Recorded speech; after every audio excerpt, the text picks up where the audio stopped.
was made yesterday. This is the main body of the teapot. And it's turned upside down to dry. And once it's dry enough, I'll trim off the excess clay off the bottom. These are the lids, and the lids are made upside down, but they're made to fit on the top. Mm-hmm. And then the spout is also thrown on the wheel, and this will be trimmed at an angle to fit the teapot, and you add a handle to the teapot. And these are matching mugs, and they need the clay trimmed off the bottom also with a handle put on it, and that will be a finished mug sometime today once it dries. How long does it take to make a teapot like that? To throw the body, not much longer than bowl, 5-10 minutes. Okay. But it's all the assembling of the pieces which takes time, making the lid, so that all takes time. Then everything is put over here, and they're slow dry. Anything with handles. This is a teapot that was put together yesterday, and I just put a bag over it just to keep it drying, so the handle is always wetter, so that the clay gets a uniform dryness throughout, so you don't get any cracking. So that teapot was put together yesterday. Yeah. And that was the lid, of course, which was made, and then you put a handle on it.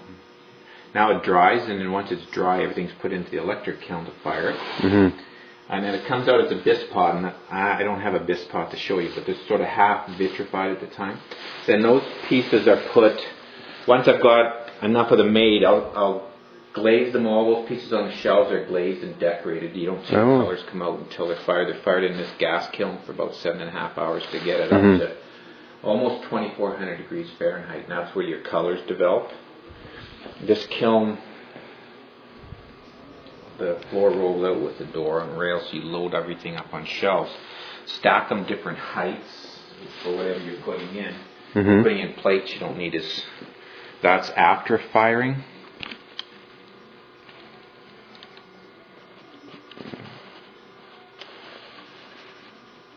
So roughly 7.5 to 8 hours to fire it, and 2 days for that to cool down.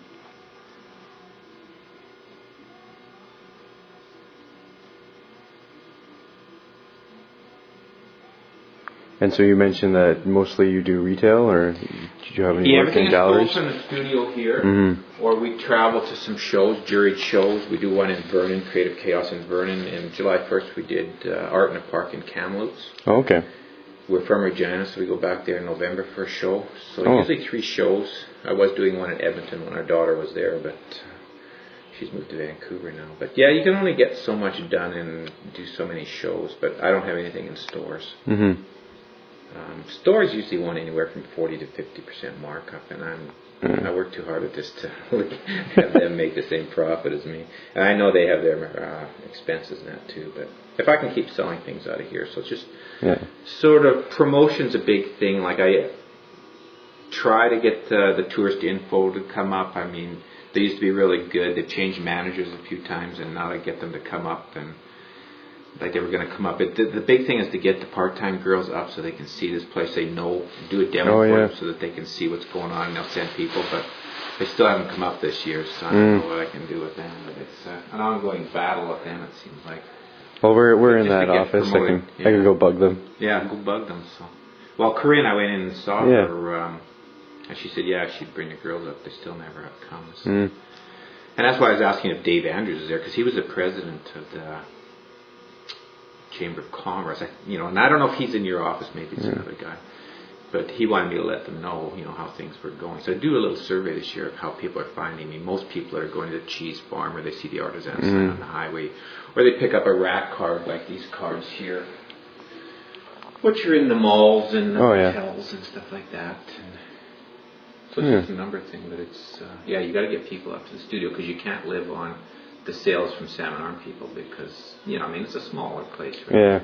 Everybody doesn't want pottery, so it's tough, but